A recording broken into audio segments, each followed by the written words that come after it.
Hey everybody, welcome to another episode of Murder and Mayhem in Minutes, where we're going to bring you a story about Mr. Herb Baumeister. This dude here is my wife's favorite serial killer. I know that sounds pretty macabre. She's over here, she was all giddy and everything. so it's still in minutes, but many more minutes. It's a little bit longer, but hang in there with us. This story's a little bit longer, good story. And it has a paranormal twist at the end. So that's good story. A little bit longer. Good story. So go ahead, babe. So this is the story of Herb Baumiester and Fox Hollow Farm. That's Mr. Baumeister. Okay. Herbert Richard Baumeister was born on April 7, 1947, according to the book Where the Bodies Are Buried by Fanny Weinstein. So by all accounts, Baumeister had a normal childhood. He was the oldest of 4 siblings, but as a youngster, he began to exhibit antisocial behavior. And later acquaintances recounted him playing with dead animals and once even urinating on a teacher's desk. Dead animals. Dead animals is the first sign of a serial killer. Sign of a serial killer.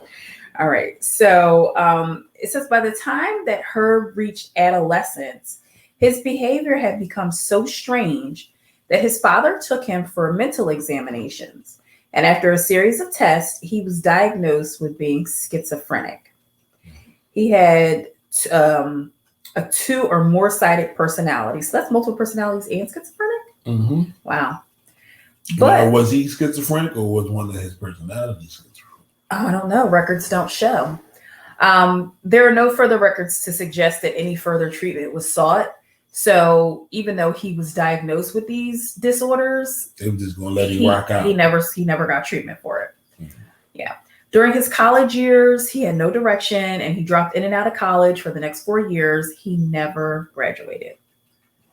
He continued his way throughout young adulthood, going from one dead-end job to another, and all the while his bizarre behavior continued. Fast forward to 1971. Herb meets and marries Juliana Julie Sater in Indianapolis. And by this time, Herb was making a decent salary. He was working at the Bureau of Motor Vehicles, and Julie was concentrating on raising their children. They go on to have 3 children named Marie, Eric, and Emily. Oh, this must be an older picture. Yeah. So his behavior this whole time is still erratic. So he winds up losing his job at the BMV. Julie, his wife, takes on a teaching job to supplement Herb's income from the odds and ends jobs that he gets all over town. He eventually starts working in a thrift shop, and he realizes the potential, the thrift store potential value. So he and Julie talk it over, and in 1988, Herb borrows $4,000 from his mother, and he opens what he calls a Save-A-Lot thrift store. Mm. Right. So the first year, not the supermarket. Yeah, I know, thrift store. Right. The first year that the store was open, this is in 1988, the store earned $50,000. So that was a decent income for 1988. Mm-hmm. So soon, Herb and Julie opened a second store. And by 1991, the success of Save-A-Lot afforded the Baumeisters the luxury to move from their middle-class home to the desirable Westfield district. And that is here. They move into, it's about 20 miles from Indianapolis. They purchase an elegant Tudor-style home called Fox Hollow Farm. Isn't it lovely? Yeah. It looks really pretty. Mm-hmm. It has 4 bedrooms, an indoor swimming pool, and riding stables. And it's set on 18 and a half acres of land. Indoor pool. Indoor pool. That's what I'm talking about. Love that. Indoor pool. All right. So during their marriage, Herb was in charge and Julie went along with whatever Herb wanted. Submissive. The couple would frequently have severe arguments and split up, but never for long. There were deep marital troubles, and in later accounts, Julie admitted that in their 25-year marriage, she and Herb only had sex 6 times. And they had in kids. 25 years. So yeah, so out of the 6 times that they had sex, 3 of those times she got pregnant. Julie said she never saw her husband in the nude and that he was ashamed of his body. Right. So Julie put her full trust in her husband, which is why in 1994, when their son Eric, who had been playing in the family backyard in their 18.5-acre farm, he found a half-buried human skull. So he brought it home, he shows it to his mother, and Julie waits for her to get home and shows him the remains. And Herb explains to her that it had been one of his doctor father's dissecting skeletons that he stored in their garage, but decided to bury it when he cleared it out. Like, what? That don't even make no sense. Random. And I'm not going to throw it away. I'm going to bury it. Right. But wait, the kicker, Julie never questioned him further about it. Oh, no, because he was the man in the house. Right. He was the breadwinner. Right. You dig what I'm saying? She was like, oh, no. Whatever father wants, father gets. Don't question father. So bizarre. All right. So simultaneously, as Herb is going on with his life, several years of the 1990s, young men began disappearing from the streets of Indianapolis. And each missing person's case, the events paralleled each other. But it didn't, for whatever reason, did not attract attention. And I say for whatever reason, but we know what the reason is. The reason why it didn't attract attention is because the missing were gay men. Yep. And it's the early 1990s. They are considered outcast citizens in a very conservative Bible Belt. Yeah. Okay. Yeah. By some, that's right. Locations. Right. So as the number of disappearances grew, some realized that there may be a serious problem. In 1993, Mary Wilson, who was an investigator with the Indianapolis Police Department, and Virgil Vandergriff, a professional PI and retired major crimes investigator, they are contacted by Tony Harris. Harris is a gay man, and he reports that a good friend of his has gone missing without a trace. And it was out of character for this guy not to contact anyone and for nobody to know his whereabouts. So Harris claimed that a gay bar patron calling himself Brian Smart killed his friend. He insists that this guy, Brian Smart, killed his friend and attempted to kill him. Okay? Brian Smart. Brian Smart. Remember that name. He describes Brian as being tall, lanky, and silent. He says that on a particular evening, Harris introduced himself to Brian Smart and ended up leaving the club with him. They drove in Smart's car for quite a while. They left the city, so they're out in the suburbs now. And Smith took him to this elaborate estate where he said he was the groundskeeper. Right. So Brian leads Tony to an indoor pool where he is convinced. So wait, didn't Herb Baumiester house have an indoor pool? Yes. Okay. So this is what I'm saying. Harris is telling people that this guy, Smart, right, is who he believes killed his friend. But the place that Smart took him, right, the description sounds a lot like the description of the home of correct. So Brian takes Tony to the indoor pool with this elaborate estate. He tells him he's the groundskeeper here, and he convinces him to go for a swim. So they're drinking, loving the action, having a good time. And Smith tells Harris, if you choke someone, excuse me, while you're having sex, it feels really good. What is that called? Autoerotic asphyxiation. And you get a good rush. So he continues saying it. You should see it. See if you like it.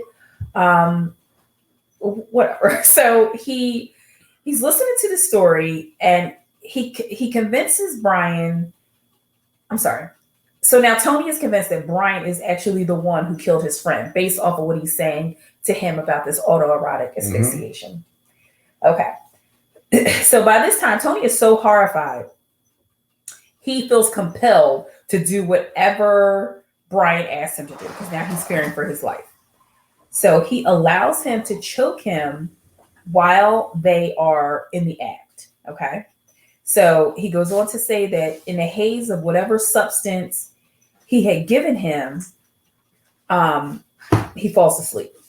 So Brian falls asleep. So, and Brian is Herb. Right. Okay, so keep it up. Okay. So he falls asleep. Tony gets up and goes to the upstairs quarters of the house, right? Because he did not believe Brian's story. He didn't believe that he was only the groundskeeper. His suspicions are confirmed.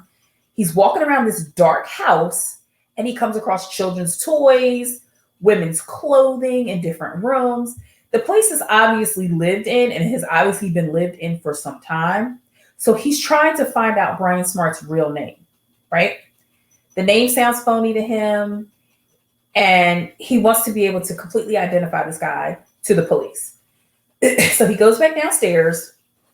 He begins fingering through Brian's trousers. He finds a wallet, but Brian starts stirring at this time. So Tony dropped the wallet, and the guy gets up. He convinces him, please take me back to the city. I have stuff to do. I need to get back home. Okay. So drives him back to the city, and he's actually able to escape death that night. Right. So kudos to my man for being, brave enough, and all that kind of stuff. Right. But just the fact that a house seems lived in isn't evidence that this dude isn't the groundskeeper. Right. There's 18 acres. Right. You dig what I'm saying? So people who have land like that have help. Right. That's true. They do. So, yeah. I'm just surprised. But he might. Acreage. I get it. I'm just surprised because what would have been a trigger to me is pictures of him on the wall. You dig what I'm saying? But just ladies' clothes. Yeah. Okay, somebody lives here, and the lady who those clothes belong to, maybe the lady who those clothes belong to is the lady of the house. She's just not home. And his boss. Right. But they say your gut feeling, you always go with your gut feeling. So something is telling him that something's not right with this guy. Yeah, I get it. So he drives him back to the city and he drops him off at the club, which is called the 501 Club, which is a gay bar. So Tony goes to authorities and he is not very clear on where Brian's house was actually located. But he says that it seems to be in either Westfield or Camel, and both are very exclusive suburbs in Hamilton County. The one detail that Tony could remember was seeing a sign that read something farms. Okay. So the detectives tell Tony to contact them if he ever sees Brian again. Yeah. So pretty much, go ahead. Yeah. So the dude that you say killed your friend and tried to kill you, try to kill you again, call us. Yeah. If you ever see him again, call us. So 2 years after filing the initial report in 1995, Tony Harris sees Brian Smith again. And he followed him this time. He got his license plate number and he gave the information to Vandergriff, who's the retired police detective, and Wilson. And after checking the license registry, it was discovered that Brian Smith was actually Herb Baumiester. So Wilson approached Baumeister and told him he was a suspect in the disappearance of several men in the area and asked to search his home. And Baumeister and his wife, because now remember, she's the one that whatever he says goes. Yeah. So he says no, she says no. But by June of 1996, Julie became sufficiently frightened by her husband's mood swings because now remember, he never sought help for the schizophrenia and the multiple personalities. So this cat is clearly unstable. Yeah. Okay. Wow. So she files for divorce, and then that's when she consents to police to search Fox Hollow Farm. The search was conducted, and during the search, investigators found 5,500 bone fragments. Did you get that number? Yeah, 5,500. The search yields the remains of 11 men. Only four were ever identified. And in a panic, Baumeister fled to Ontario, Canada. Why is that like the recurring theme, Canada? Where he shot himself in the head 10 days after the discovery at Fox Hollow Farm. So he never confessed to the murders or mentioned the bodies found buried in his backyard, right? And additionally, get this, Baumeister is strongly suspected of killing more men, as many as 50 to 60, whose bodies were found in rural areas along the corridor of Interstate 70 in Indiana and Ohio, between Indianapolis and Columbia, because the way that the bodies were, it was eerily similar. And Julie Baumeister, the wife, told authorities that Herb made as many as 100 business trips to Ohio on store business.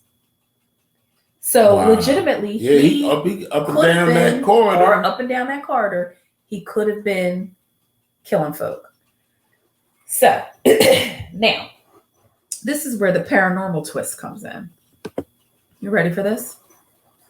Fast forward to 2006. We're in Hamilton County, Indianapolis, Indiana. Or Hamilton County, Indiana, I'm sorry.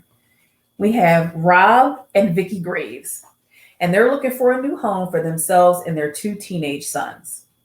Their realtor shows them this beautiful 4-bedroom Tudor home that sits on 18 and a half acres with an indoor in-ground pool. So it has a barn that can be used as a rental apartment above, and it's in a desirable area.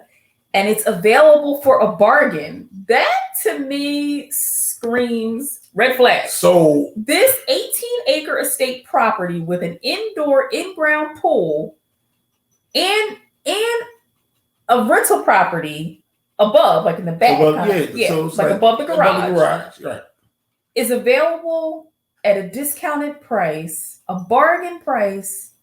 I wonder why. Okay. So they get the sage. Get the sage. Right. Okay. Sure. We'll go with that. All right. So while touring the home, Rob realizes why he recognizes his home. Okay. And he confirms with the realtor that this is indeed the home where a decade ago, notorious Indianapolis serial killer Herb Baumiester lived. And while it took years to unravel the mystery of gay men disappearing from Indianapolis, the remains of 11 men, ages 16 to 34, were discovered buried on the grounds of the estate. So a decade later, this family moves in. And they go on to discuss the impact of owning this famous property. But they decide, it's what they needed. It's lower than their budget. Let's go ahead and purchase Fox Hollow Farm. Let's do it. So from the beginning, the family reported the feelings of being watched. They reported seeing apparitions and hearing strange knocks and noises. And house settling. It could be the house settling. That's true. I mean, as houses get older, they do tend to make noises. Yeah. So on one of the first occasions of many, Vicki comes home from work and she finds Rob outside doing work on the property. And they're standing there talking, and Vicki sees a young man wearing a red shirt walking away from the property, like heading into the woods. And she realizes that she can't make out his legs. Like she can't see the bottom half. It's like he just disappeared into the tree line. And Vicki's a scientist. Okay. So for her, she's like, right. She's a skeptic because she's a scientist. There's a reason. There's an explanation for this. And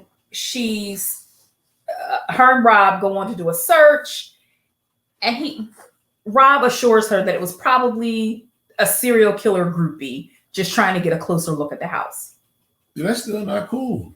No, it's not cool.